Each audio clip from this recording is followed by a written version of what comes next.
Thank you for that introduction. So my talk today is about plague, infection by injection, how plague actually messes with our immune system. So Yersinia pestis is a gram-negative bacterium, and this is responsible for causing plague. Plague is a really devastating disease that has caused upwards of 200 million deaths to date, including several pandemics that, some of which are very important or well-known in history, such as the Black Death of the 14th century. Now, this wiped out roughly 30 to 40% of the European population at the time. Bubonic plague is the most common form, and this presents with swollen nodules or buboes around the body, which is pictured here. And this is a result of plague bacterium actually overgrowing in our draining lymph nodes. Bubonic plague can be transmitted to humans through bites from fleas that are harboring the bacteria, as well as close contact with infected animals. Once the bacteria is actually in our bodies, though, if it makes it to the lungs, this will present as a more of a pneumonic plague that can be passed from individual to individual through coughing and sneezing. Without swift treatment, the chances of dying from bubonic plague are around 40 to 60%. And if a victim actually develops the pneumonic form, these chances approach 100%. So it's pretty devastating. But I mean, who cares about plague? I mean, it's like an ancient disease. Is it even around anymore? Maybe Africa has some problems, but it's not like it really directly affects us, right? Ebola, excuse me. So, you know, why should we care? It's not even in the United States. You'd be wrong, though, if you thought this. Plague actually is in the United States, mostly centered around the western region, clustering, around Colorado, Arizona, New Mexico.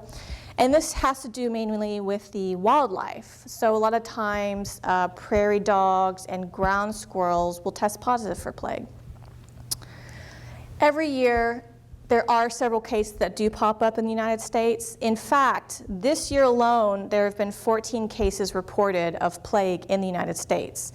One was even in Michigan, which was like the first time ever, but this guy had just traveled from Colorado. So again, it comes back to the West Coast.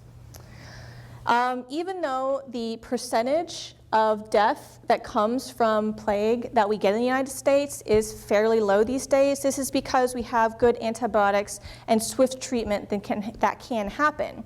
However, there have been several strains of plague isolated in Madagascar that are resistant to drugs and antibiotics that we use these days.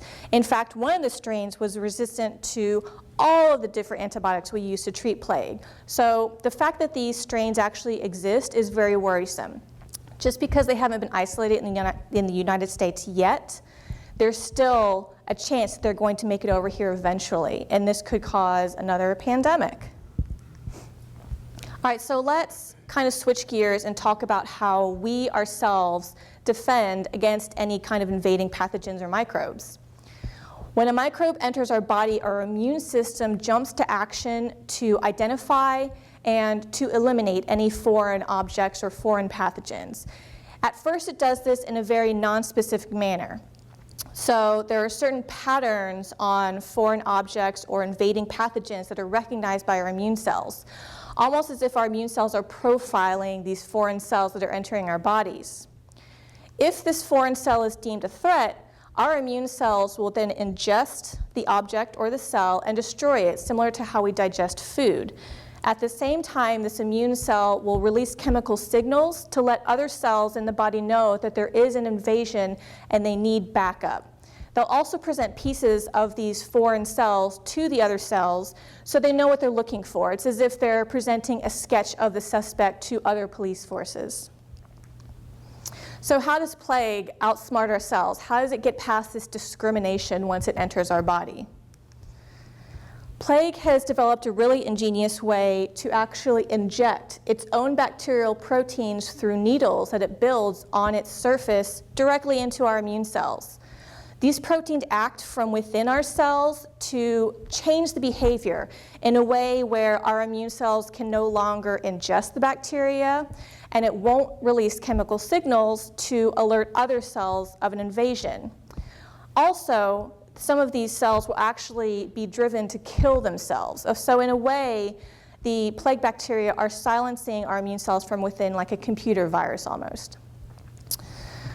So normally, these needles are built on the bacterial surface when they are sensing our body temperature, okay, so like 98.6 degrees.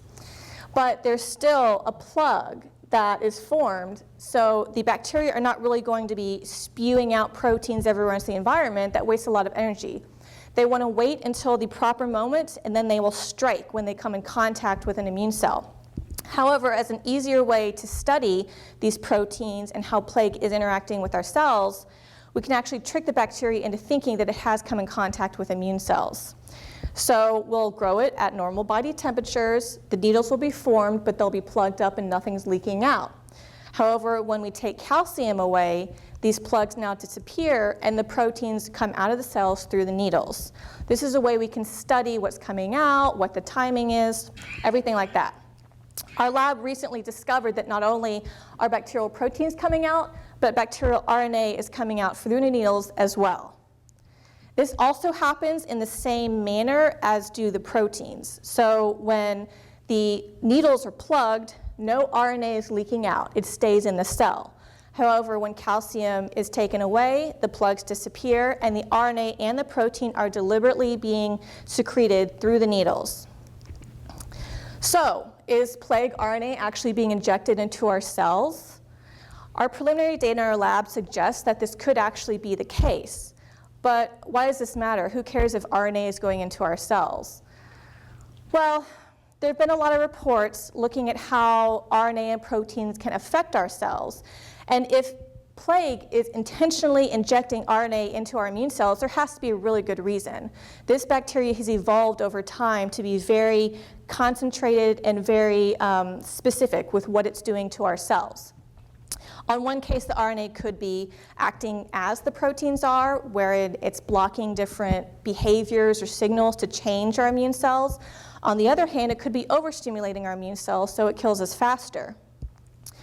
Regardless, understanding what happens when plague comes in contact with our immune cells is very important with developing new treatments, especially since multi-drug resistant strains are only a matter of time. In addition, these needle complexes I've spoken about are common to a lot of different pathogenic bacteria. Therefore, understanding what's happening in plague can possibly be transferred to other infectious agents, a lot of which have already developed antibiotic resistance these days. So thank you for your time.